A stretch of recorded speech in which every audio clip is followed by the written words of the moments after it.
प्रधानमंत्री नरेंद्र मोदी रविवार को महाराष्ट्र पहुंचे हैं, जहां पर उन्होंने अलग अलग परियोजनाओं का उद्घाटन किया है।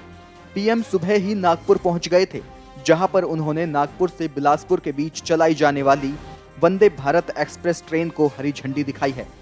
इसके बाद उन्होंने नागपुर मेट्रो के पहले चरण का उद्घाटन किया। उन्होंने मेट्रो में स्कूली छात्रों के साथ सफर भी किया। पीएम नरेंद्र मोदी इस दौरान बच्चों से बातचीत करते हुए भी दिखाई दिए। पीएम इसके बाद नागपुर मेट्रो के दूसरे चरण की आधारशिला रखी।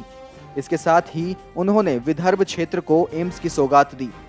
इसके साथ ही बात की जाए तो पीएम नरेंद्र मोदी ने नागपुर मुंबई के बीच बन रहे समृद्धि महामार्ग के पहले चरण का उद्घाटन किया है। कुल 720 किलोमीटर लंबे एक्सप्रेसवे का नागपुर से मुंबई तक 520 किलोमीटर का पहला चरण तैयार हो चुका है। 55,000 करोड़ की लागत से बन रहा यह एक्सप्रेसवे महाराष्ट्र के 10 जिलों के साथ ही अमरावती, औरंगाबाद और नासिक के प्रमुख शहरी क्षेत्रों से होकर गुजरेगा। एक्सप्रेसवे आसपास के 14 अन्य जिलों की कनेक्टिविटी को बेहतर बनाने में मदद करेगा, जिससे विदर्भ, मराठवाड़ा और उत्तरी महाराष्ट्र के क्षेत्रों सहित राज्य के लगभग 24 जिलों के विकास में मदद मिलेगी।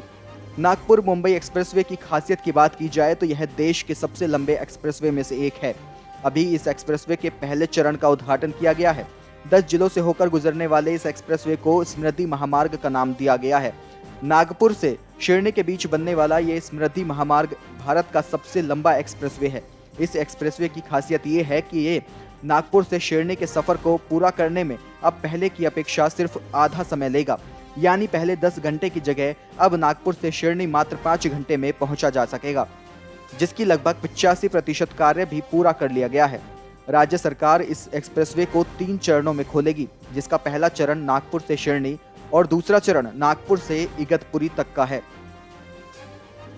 इसके अलावा प्रधानमंत्री नरेंद्र मोदी ने नागपुर को स्वास्थ्य के क्षेत्र में अग्रणी बताते हुए नागपुर एम्स का भी उद्घाटन किया है। नागपुर एम्स अब आम जनता के लिए उपलब्ध होगा। इसके बाद प्रधानमंत्री नरेंद्र मोदी को गोवा में विश्व आयुर्वेदिक कांग्रेस के समापन समारोह में भी हिस्सा लेना है। यहाँ वो समापन सत्र को संबोधित करने के साथ ही 3 राष्ट्रीय आयुष संस्थानों का उद्घाटन करेंगे। वहीं गोवा के मोपा अंतर्राष्ट्रीय हवाई अड्डे की सौगात भी आज ही देश को समर्पित करने वाले हैं। मोपा हवाई अड्डा उत्तरी गोवा में स्थित है। 2,870 करोड़ रुपए की लागत से बने इस हवाई अड्डे पर कार्गो सुविधा भी उपलब्ध होगी। ये राज्य का दूसरा हवाई अड्डा है, जबकि पहला हवाई अड्डा डाबोलिम है। इसकी क्षमता 85 लाख यात्रियों की सालाना है। मोदी ने इन योजनाओं को लेकर जनता को भी संबोधित किया है, जिसमें उन्होंने कहा है कि आज जिन योजनाओं का लोकार्पण हुआ है उसमें 2 खास बातें हैं। ये दोनों अलग तरह के इंफ्रास्ट्रक्चर प्रोजेक्ट हैं। जैसे वंदे भारत और एम्स अलग अलग तरह के प्रोजेक्ट हैं। जैसे गुलदस्ते से कई फूल होते हैं, वैसे ही विकास का गुलदस्ता है, जिसकी खुशबू निकलकर दूर दूर तक फैलेगी। पहली बार देश में ऐसी सरकार है जिसने इंफ्रास्ट्रक्चर को एक मानवीय स्वरूप दिया है। हमारी सारी परियोजनाओं में एक ह्यूमन टच रहा है।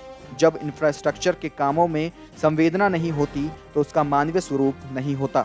सिर्फ लोहा पत्थर दिखता है तो उसका नुकसान आम जनता को ही उठाना पड़ता है। Video desk अमरउजाला.com। डाउनलोड करें अमर उजाला ऐप और पाएं खबरें लगातार। अगर आप ये वीडियो YouTube पर देख रहे हैं तो हमारे चैनल को सब्सक्राइब करें और बेल आइकन को दबाना ना भूलें। अगर आप Facebook पर ये वीडियो देख रहे हैं तो हमारे पेज को लाइक करें।